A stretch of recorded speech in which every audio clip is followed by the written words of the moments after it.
vamos un poquito hacia, y quiero acompañarme también aquí de alguna serie de consideraciones de Gómez referida a la polémica. Ya entramos un poco más de lleno, ahora sí, con todos estos elementos que hemos visto en la polémica Popper-Adorno. Fíjense que dice Gómez, referido al problema, dice: Adorno coincide con Popper acerca de la relevancia de los problemas en el desarrollo de la investigación científica. Fíjense que lo que señala Gómez es que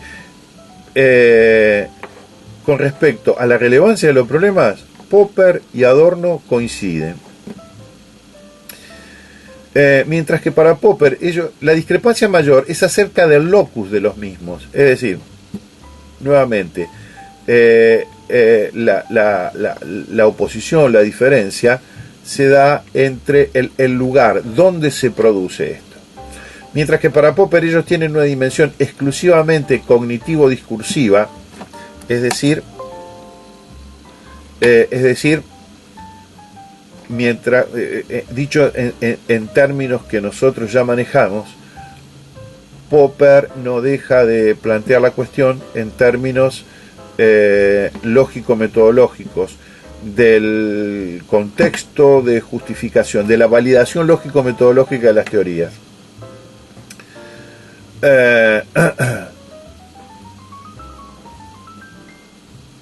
Pero para Adorno esto no es así. Dice, este último piensa que los problemas de la sociología no son creados a través de nuestro descubrimiento de que algún aspecto de nuestro conocimiento no está en orden. Como por ejemplo, hay algo que no sabemos y necesitamos conocer. A ver, lo que orienta la investigación, sobre todo en el campo de las ciencias sociales, no es la mera curiosidad, no es simplemente el interés por saber cómo funciona algo por interés intelectual. En realidad, la investigación en ciencias sociales siempre surge de algún tipo de malestar, de desconfianza, de entender que algo no está bien y querer investigarlo precisamente por eso.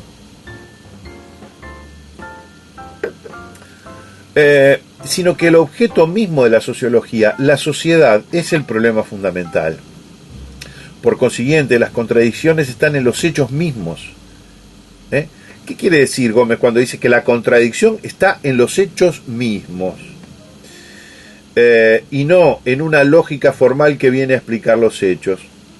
Que la realidad misma es contradictoria, que todo el despliegue de lo que es real es el producto de la tensión interna que impulsa el devenir, que impulsa el cambio. Y no son del mismo tipo, como discutiremos después, más adelante, que las contradicciones lógicas de las que siempre habla Popper, y que tienen lugar en el plano meramente discursivo. Para Popper este es un problema de modus tollens, de falacia de afirmación del consecuente, de lógica de la situación. Nunca es un problema de la realidad. En consecuencia, dichas contradicciones que acaecen en nivel factual no pueden ser erradicadas mediante una mera formulación clara de problemas en un lenguaje que asume leyes lógicas incapaces de regir el concepto de contradicción factual que Adorno tiene en mente. ¿Y cuál es el que tiene en mente? Bien, muy rudimentariamente yo quise graficarlo en algunos gráficos que ustedes tienen más atrás en el video. En esa imagen en que aparece el principio de identidad de la lógica clásica, que dice que A es igual a A. Entonces, sí, A es igual a A, 2 es igual a 2, esto no cabe ninguna duda. Pero la naturaleza de 2 no es la misma naturaleza que la naturaleza de una manzana, que la naturaleza de Andrés, que aparece allí en la foto. Como decíamos, en consecuencia, dichas contradicciones que acaecen a nivel factual no pueden ser erradicadas mediante una mera formulación clara de problemas en un lenguaje que asume leyes lógicas incapaces de regir el concepto de contradicción factual que Adorno tiene en mente. Entonces, las contradicciones de las que Adorno nos está hablando surgen de la realidad misma, no son contradicciones como las que se dan en una proposición, si esta proposición es contradictoria con esta otra, y la resolución de los mismos no puede pasar por el mismo lugar. Luego, con respecto al método, Popper basa sus propuestas al respecto en ideales metodológicos sin consideración alguna del objeto. Recordemos, por todo lo que hemos dicho en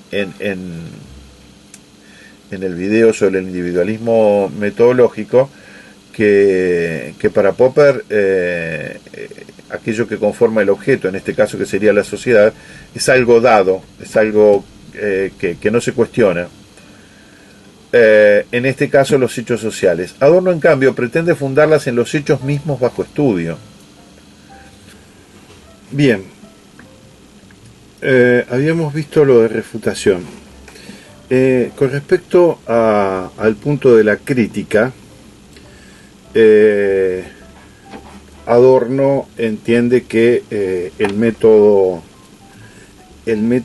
popperiano es insuficiente, particularmente en el campo de las ciencias sociales, que el método es insuficiente precisamente por todo lo que hemos visto, porque no se corresponde con la dinámica del objeto que estudia. En cambio, la dialéctica sí se correspondería. Pero además hay otra cosa. En lo que refiere a la concepción dialéctica y al método dialéctico, lo que aparece bajo crítica no es solamente el objeto de estudio, sino también el mismo método. Dice Gómez, luego de leer más arriba a Adorno acerca del método y teniendo en cuenta que el método popperiano de conjeturas y refutaciones no involucra una crítica de los hechos bajo estudios, es decir, recordemos que para el método de Popper la sociedad y los individuos son algo dado, que no se ha de criticar, se ha de resolver los problemas que se presentan bajo un modelo. Pero como habíamos visto en el video sobre el individualismo metodológico, el modelo tampoco es cuestionado, el modelo tampoco es criticado. En todo caso, ¿se acuerdan que lo que ocurría era que en todo caso quien se equivocaba era el sujeto o agente que no obraba racionalmente de acuerdo a la maximización de sus propios fines? No ha de extrañar, nos dice Gómez, que Adorno piense que tal método crítico sea insuficiente porque, según él, tal método debe ser también una crítica del objeto de la sociología, es decir, de la sociedad como tal. Recordemos que Popper no entiende que esa crítica no se debe hacer, no se debe formular. Justamente a quienes formulan esa crítica de la sociedad los concibe como revolucionarios en ese apotegma razón-revolución, ¿no? Pero yo agrego esto, es decir, el método dialéctico también no solamente revisa el objeto, analiza el objeto, lo estudia, lo investiga, pone en cuestión los fundamentos de ese objeto, sino que al mismo tiempo concibe una crítica sobre los propios métodos, es decir, sobre el modo en que el método se va aplicando. Toda crítica de la relación entre sentencias científicas y aquello que pretende referir debe conducir a la crítica de los hechos mismos. Tal crítica debe ser, usando sus propias palabras, no solo formal, sino material de la sociedad. Esto confluye con la llamada tesis 11 de Feuerbach, de que la filosofía ha pensado permanentemente a la historia, a la sociedad, que bueno, que ahora ha llegado la hora de cambiarla. Es decir, la crítica no es simplemente una crítica formal o intelectual, sino que es una crítica en la misma práctica del ser social. Con respecto a la objetividad, Dice, la misma, según Popper, descansa en la intersubjetividad. Recordemos que era el vínculo, es un vínculo externo, no implica la internalidad de las relaciones intersubjetivas, sino que los sujetos están dados e interactúan externamente. Pero esta, responde Adorno, es la de los científicos que ya existen dentro de un aparato de investigación científica, es decir, dentro de un sistema institucionalizado y moldeado por la sociedad. Es decir, en este sentido, aquí vuelve a estar en cuestión un tema que es propio de la discusión sobre el fundamento mismo de la ciencia. La ciencia no puede ser un saber dogmático. La ciencia tiene que ser un saber crítico. Entonces, ha de ser crítico no solamente sobre su objeto de investigación, sino que también ha de ser crítico sobre sus propios presupuestos y sus fundamentos teóricos. Es decir, aquello que trajo la revolución copérnico-galileana básicamente era la desconfianza sobre los propios sistemas y los propios métodos de producción de conocimiento. Eso fue lo que revolucionó la ciencia moderna, y entiende que Adorno, que en este concepto de objetividad popperiana, esa crítica no tiene lugar, no se realiza. Es decir, de un sistema institucionalizado y moldeado por la sociedad. Otra vez la sociedad mediaría en los juicios de los científicos acerca de la sociedad, y mediaría también en los mecanismos para llegar a un acuerdo intersubjetivo. El modelo popperiano de la objetividad descansa sobre el viejo modelo liberal de los hombres totalmente desinteresados, o con intereses totalmente deslindables, sentados alrededor de una mesa para arribar a un consenso. Bueno, hay algo que no aparece en Popper, que en términos políticos se denominaría conflictos de interés.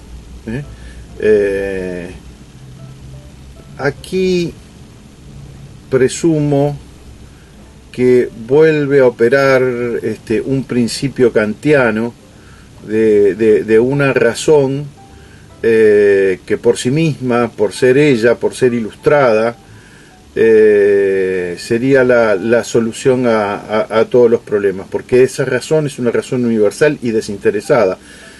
Me parece que esa es la raíz de la que Popper abreva para este concepto. Pero este modelo, para el caso de las ciencias sociales, constituye una mera utopía que enmascara la imposibilidad de erradicar los intereses que ineludiblemente impregnan las discusiones de hombres pertenecientes a un contexto social cuando elucidan cuestiones acerca de este mismo contexto social. Dicho en otras palabras, aquí aparecen, el objeto, esta vieja cuestión de que en las ciencias sociales objeto y sujeto coinciden, y que coinciden quiere decir que el objeto no es otra cosa que el sujeto hablando de sí mismo. Entonces, ¿cómo podría en esta mirada ser imparcial? Es decir, si las cuestiones que en el contexto social se elucidan sobre ese mismo contexto encierran conflictos de interés, ¿cuál es el modo de estar prevenidos? ¿Cuál es el modo de alcanzar algún tipo de conocimiento que supere esta dificultad? Adorno justamente lo concibe en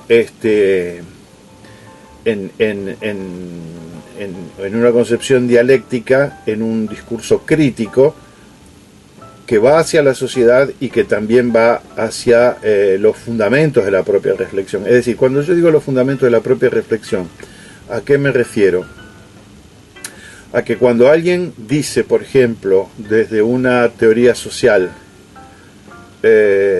tales eventos ocurren por tal y cual cosa, no solamente debe preguntarse en qué medida esto que está diciendo concuerda con la realidad, sino que también debe preguntarse en su propio discurso por qué dice esto, qué lo lleva a decir esto, qué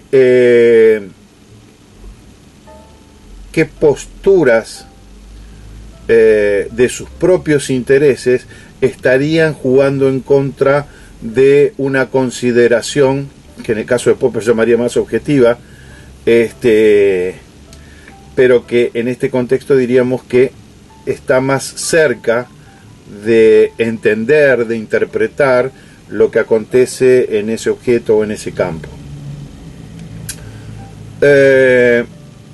Con respecto a la neutralidad valorativa, bueno, este es un tema ampliamente hablado, ¿no? El hecho de que la ciencia es valorativamente neutra, que por lo tanto no debe estar contaminada de creencias, de filosofía, de metafísica, de religión, de ética, de política. Dice aquí Gómez que Adorno le espeta brevemente a Popper que tal neutralidad es también un valor. Bueno, esto lo vimos, ¿no?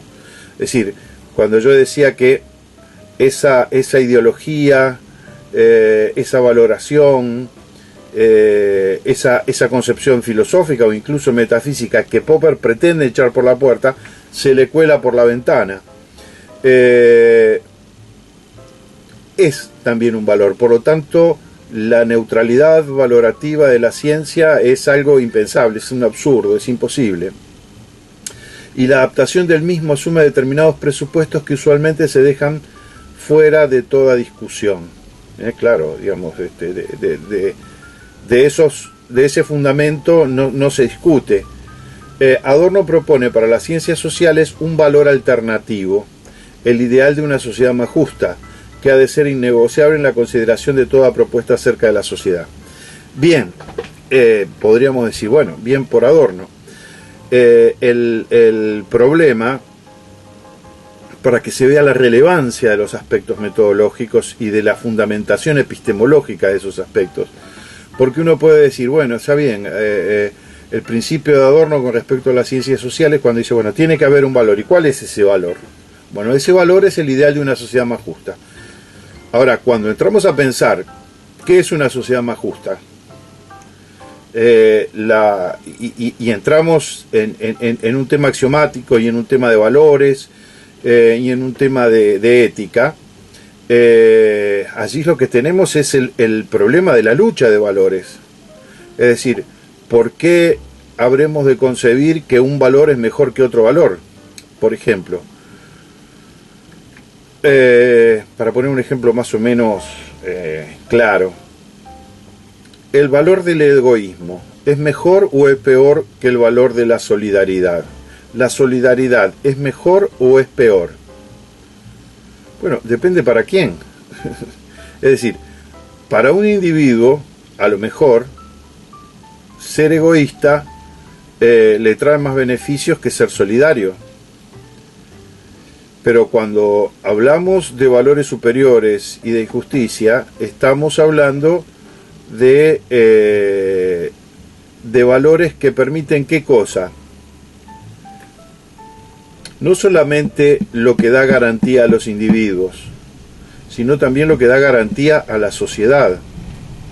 Es decir, cuando los individuos buscan el beneficio propio de un modo individualista, podríamos decir incluso egoísta, sin preocuparse de qué modo esto incide en el orden social, el problema no es solamente que pueden beneficiarse a expensas del sufrimiento y del dolor de otros, no es solamente eso, es que a la postre ese tipo de práctica se agota, ¿sí? En un hacer que se queda sin posibilidades, en un hacer que se torna contra quien supuestamente se estaría beneficiando. A lo mejor para quienes sufren las consecuencias de los actos de los miserables, no es consuelo pensar que el castigo del miserable, aunque aparentemente se privilegie de modo inmediato, pero el castigo es su propia miserabilidad. ¿Y por qué el castigo es su miserabilidad? Porque la miserabilidad de ese egoísmo no es capaz de construir un orden social mejor. Ahora, ¿qué sería un orden social mejor? Un orden social mejor es aquel que al mismo tiempo garantiza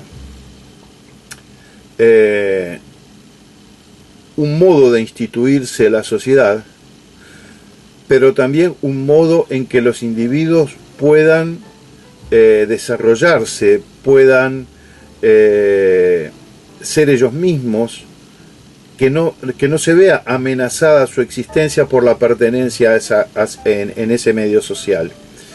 En ese sentido, las tesis individualistas, y aquí cargo con un valor moral, porque estoy hablando no solamente de individualismo, sino que estoy hablando de egoísmo.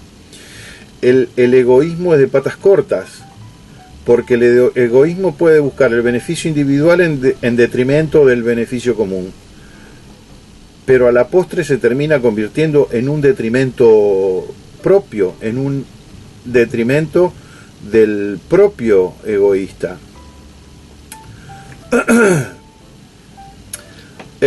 Adorno le critica a Popper justamente el antiholismo. Afirma en respuesta a la crítica de Popper que el punto de vista opuesto al individualismo metodológico, uno de cuyos más consecuentes defensores es el mismo Popper, no es aquel en que alguna totalidad abstracta se coloque sobre y en contraposición a los individuos, sino aquel en el cual la totalidad social produce y reproduce sus elementos racionales y irracionales a través de sus momentos individuales. Es decir, como en Popper hay una disociación entre individuo y sociedad, un vínculo externalizado, la crítica que hace Adorno es que Popper no llega a comprender que la institución de lo social es productora tanto de los elementos racionales como irracionales, y que no se da solamente como una sociedad racional, sino que también se da como se da en sus momentos individuales. Es decir, hay una dialéctica entre individuo y sociedad. De hecho, esa dialéctica está siempre, incluso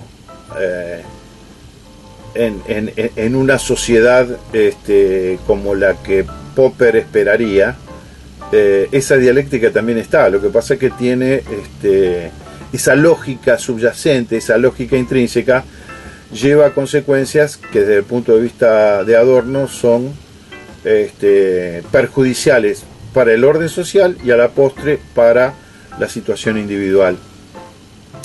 Para comprender cabalmente el alcance de las diferencias entre ambos respecto al método de las ciencias sociales, es necesario detenernos para caracterizar breve pero sistemáticamente tanto el individualismo como el holismo metodológico, y al referirnos a este último, el holismo propio de la tradición marxista, es decir, aquel cuyo componente principal es la dialéctica y que nosotros venimos hasta el momento desarrollando con cierta amplitud.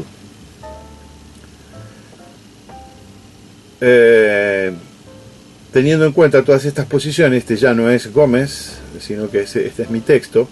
Teniendo en cuenta estas posiciones críticas hacia la postura de Popper, se puede advertir que el problema planteado trasciende lo epistemológico y lo metodológico, y se inscribe en un debate más profundo, que es filosófico, esto lo habíamos aclarado hace un momento, pero que además compromete el modo en que la ciencia opera como productora de la realidad.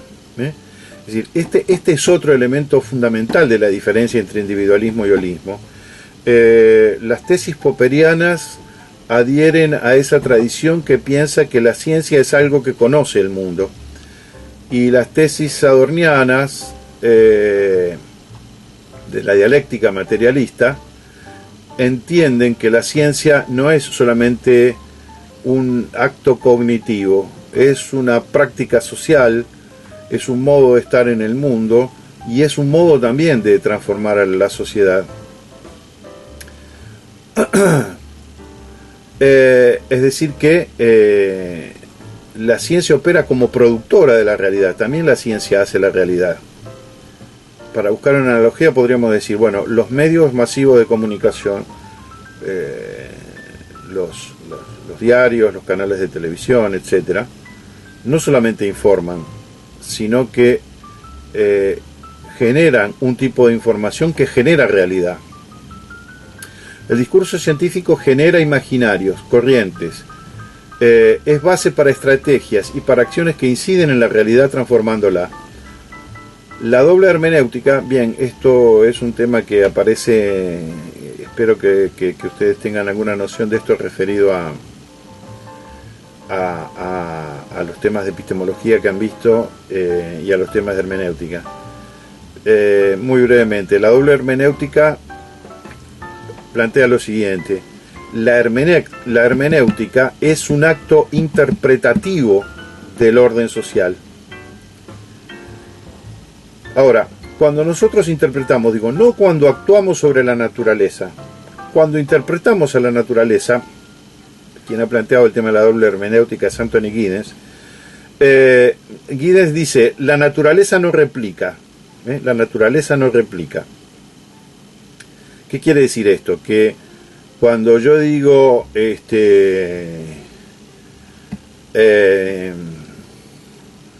no sé, el sol va a aparecer mañana sobre el firmamento, bueno, al sol le tiene muy sin cuidado, quiero decir, lo que se dice no incide en la realidad y la realidad no replica. Quiero ser cuidadoso en esto porque lo que la ciencia dice no obra, no incide directamente sobre la realidad, por eso la realidad no replica. Pero este discurso de la ciencia lleva a prácticas, a otro tipo de intervención en la naturaleza, que sí incide y frente a lo cual la naturaleza replica, como lo estamos viendo en estos días. Ahora, es muy distinta la cuestión en el campo social, es decir, allí se ve mucho más claramente que el discurso científico no es solamente un discurso que interpreta a la sociedad, que describe, que explica, o como se lo quiera, depende de la postura epistemológica, se lo quiera ver, sino que replica. ¿Qué quiere decir que replica? ¿Por qué hay una doble hermenéutica? Porque no solamente hay una interpretación por parte de los científicos sociales del orden social, sino quienes forman parte de ese orden social también reciben esa interpretación y por lo tanto la interpretan. Por eso hablamos de una doble hermenéutica. El discurso, por ejemplo, pensemos en el discurso político. Digo, en el análisis político, supongamos que no estamos hablando de una arenga política partidaria, sino que estamos hablando de un discurso de la sociología con todos los fundamentos, los argumentos, los recaudos epistemológicos y metodológicos que quepan. Muy bien. Ahora, ese discurso es recibido por la sociedad. Y la sociedad al mismo tiempo hace su propia interpretación. Entonces, el discurso de las ciencias sociales transforma el orden social y lo transforma no porque proclame revoluciones o cambios sociales o cosas por el estilo.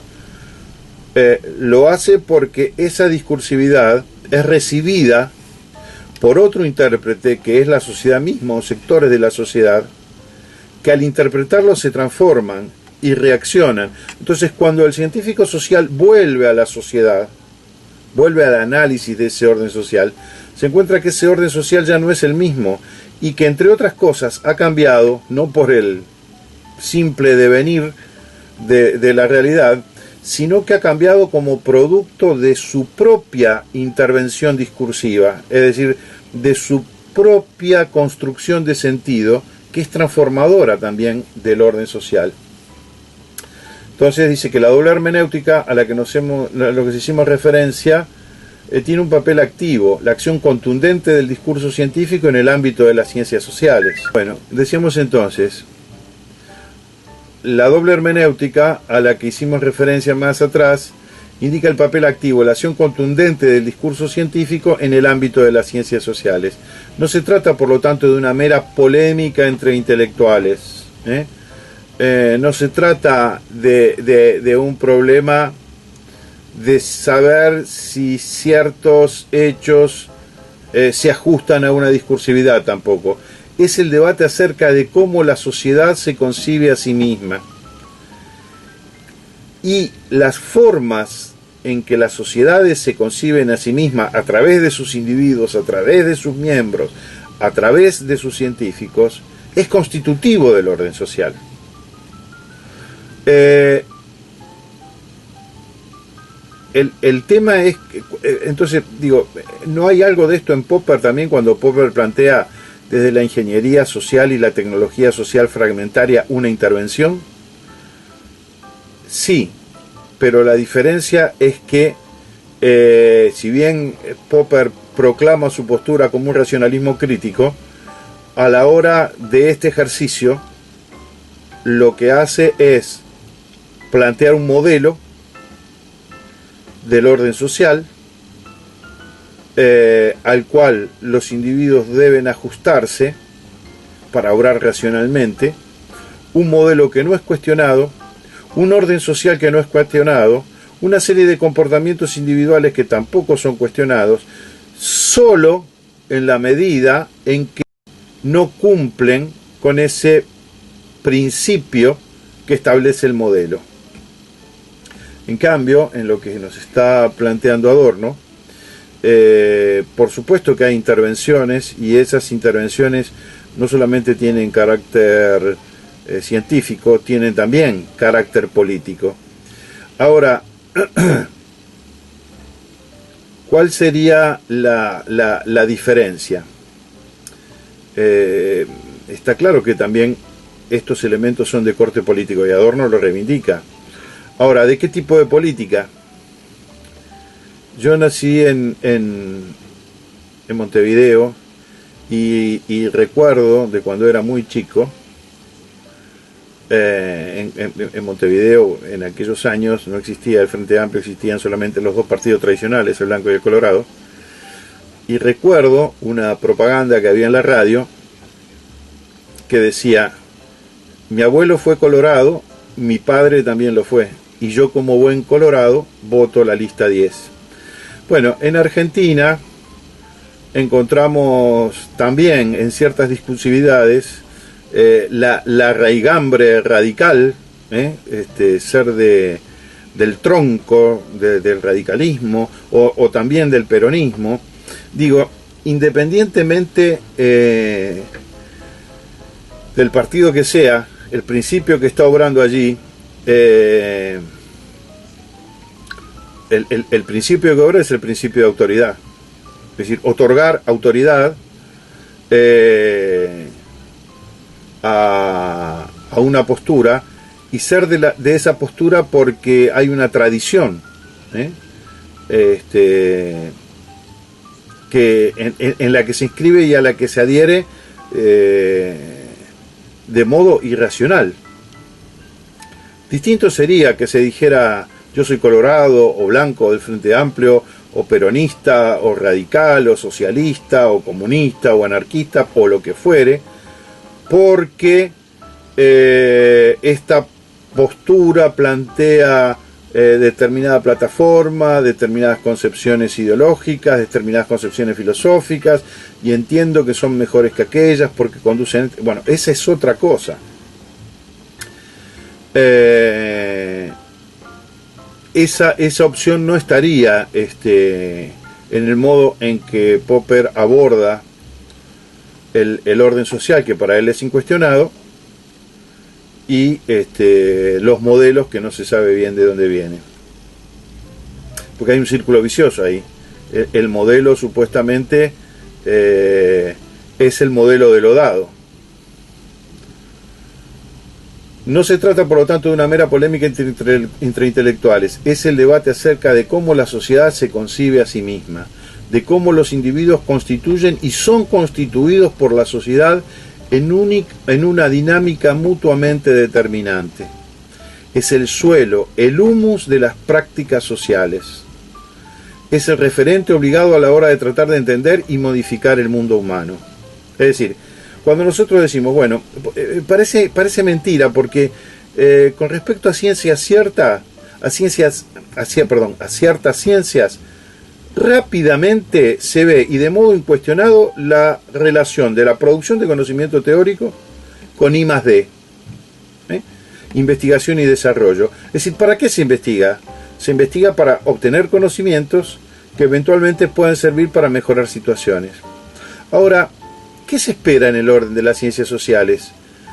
Una actitud casi contemplativa, en la que el científico social simplemente se limita a describir qué cosa es la sociedad, a analizar ciertos conflictos, o lo que se espera es un análisis, y en ese sentido podemos no coincidir con Popper en relación a cómo lo plantea, pero en algún lugar él piensa en la intervención, aunque digamos desde mi punto de vista las estrategias que plantea de la ingeniería social y la tecnología social fragmentaria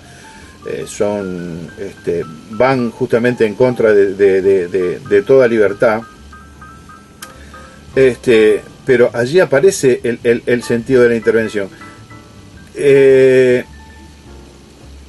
En la concepción de la sociedad, la investigación sobre el orden social tampoco podría estar despegada de una intención de I+D en la sociedad, de una intención de transformación del orden social.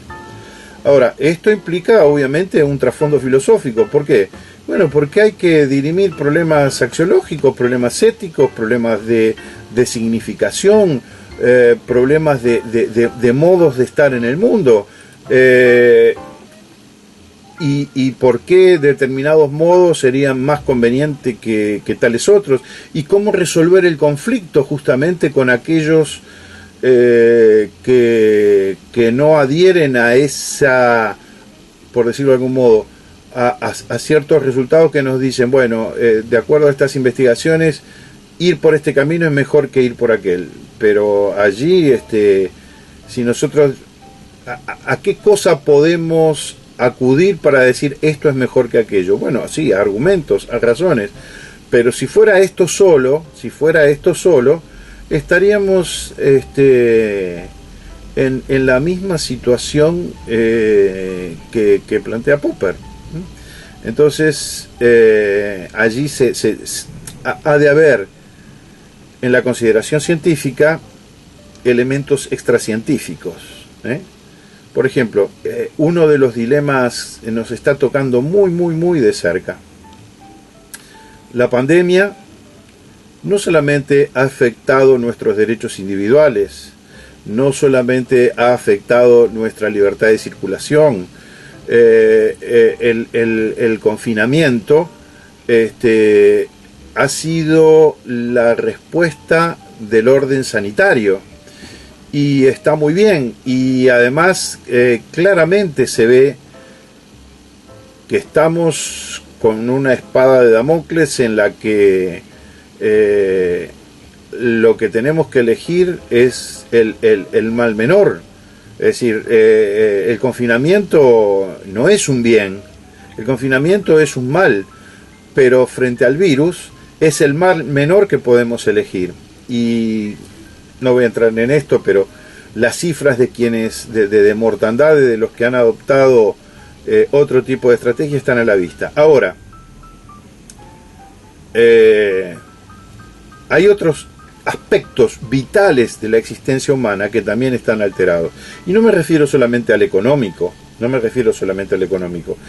refiero al político, me refiero al psicológico, es decir, todavía no sabemos cuáles van a ser las consecuencias psicológicas que este confinamiento prolongado va a atraer finalmente a los diversos sectores de la sociedad. No lo sabemos, pero está allí. Ahora, ¿con qué mirada debemos abordar estos problemas? Bueno, debemos abordarlo con una mirada integral que atienda, es decir, que se sepa que la dicotomía no es es una falsa dicotomía, economía o salud, economía o resguardo sanitario. Lo que está en juego implica muchas más dimensiones. Entonces, si nosotros lo miramos solamente desde estas dos, y particularmente desde la rigidez dogmática del discurso sanitarista o del discurso economicista, no nos va a ir muy bien. No nos va a ir muy bien en la medida en que no podamos ir contemplando también los otros elementos centrales importantísimos que están en juego. Y para revisar todo esto, requerimos también, es decir, requerimos de una mirada mucho más amplia, de una mirada como la mirada dialéctica. Para poner un ejemplo, ¿no? Digo, el problema de la violencia de género. El problema de la violencia de género no es meramente un problema de género. El problema de la violencia de género tiene una multiplicidad de dimensiones, de arista, que van más allá del conflicto o de un problema psicológico de personalidades golpeadoras, maltratadoras, torturadoras y asesinas. El conflicto implica dimensiones económicas, dimensiones sociales, dimensiones psicológicas. El problema que padecen en general las mujeres, porque cuando hablamos de violencia de género, hablamos de violencia de género, es decir, de algo que acontece en función de una situación de género, pero que no queda restringido exclusivamente a la mujer. Ahora, es indudable que las que mayor padecen y la mayor cantidad de víctimas que hay son las mujeres. Ahora, ese problema, porque uno puede decir, bueno, no estés con ese hombre. No estés con ese hombre que es un maltratador. Si ese hombre te maltrata, sepárate de él. Entonces, ¿quién puede decir esto? Esto puede decirle a alguien que tiene la autonomía, que tiene los recursos, que tiene el contexto social que se lo permite. El hecho de que las mujeres, pongo este ejemplo porque muestra la complejidad de las dimensiones sociales. El hecho de que las mujeres sean víctimas también tiene que ver con que el problema es tratado de un modo en que no se tiene en cuenta la multiplicidad de variables que están en juego. Porque allí es muy fácil decir, si te golpeas, sepárate. Pero hay aspectos psicológicos, hay aspectos afectivos, hay aspectos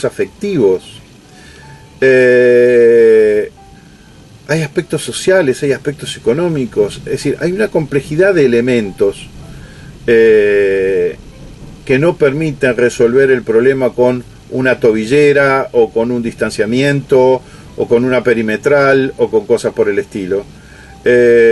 Y quizás también el problema sea el lugar que la temática ocupa dentro de la sociedad. Es decir, la sociedad, a mí me parece muy lamentable que se piense en la violencia de género como un problema de las mujeres. La violencia de género es un problema de la sociedad, es un problema que afecta a toda la sociedad y del cual la sociedad no se quiere hacer cargo. Entonces por eso dice, bueno, los hombres no deben hacer esto, no deben ser golpeadores, maltratadores, entonces que vaya la ley, entonces se convierte en un problema meramente legal. El involucramiento social No ha de ser simplemente el del vecino que llama a la policía o el del vecino que contiene a la persona agredida. Tiene que ver con la revisión de todos los elementos que en esa totalidad están en juego y están interactuando. Está el problema de los hijos, está el problema de la contención de los hijos. Alguien dice, bueno, estamos en una familia donde hay maltrato, hay que sacarle esos niños a esta persona, y hacer, porque si la persona no se separa, entonces los niños corren peligro. Bueno, que vayan con los abuelos. Y de repente estar con los abuelos para los niños es mucho más perjudicial que estar con esos padres. Bueno, todo esto implica una complejidad que no se resuelve con miradas unilaterales, con miradas encasilladas desde una única disciplina. Bueno, vamos llegando a nuestro fin. Espero que estas largas horas de los 2 videos, que igual que creo que serían menos que las que hubiéramos tenido de modo presencial, les puedan ser de utilidad para abordar los textos que aparecen sobre estos temas, y que bueno, reconozco que no son de los más sencillos, pero que hacen a algo de nuestro mayor interés, y es que todo conocimiento científico, a todo conocimiento científico subyacen determinadas estructuras o determinados principios de orden lógico, y siempre se pone el énfasis de la lógica, cuando se habla de la lógica tradicional, y poco se dice de esta otra perspectiva lógica que hace a buena parte, digamos, que subyace en buena parte de las propuestas epistemológicas que tienen que ver con las nuevas filosofías de la ciencia, con las filosofías de la ciencia no tradicionales, con las filosofías críticas, con la hermenéutica, con los enfoques interpretativistas, y demás. Así que bueno, ha quedado esto planteado. Espero que le aprovechen, y veremos en qué medida esto suscite algún tipo de dificultad que trataremos de resolver por otros canales. Así que bueno, muchas gracias.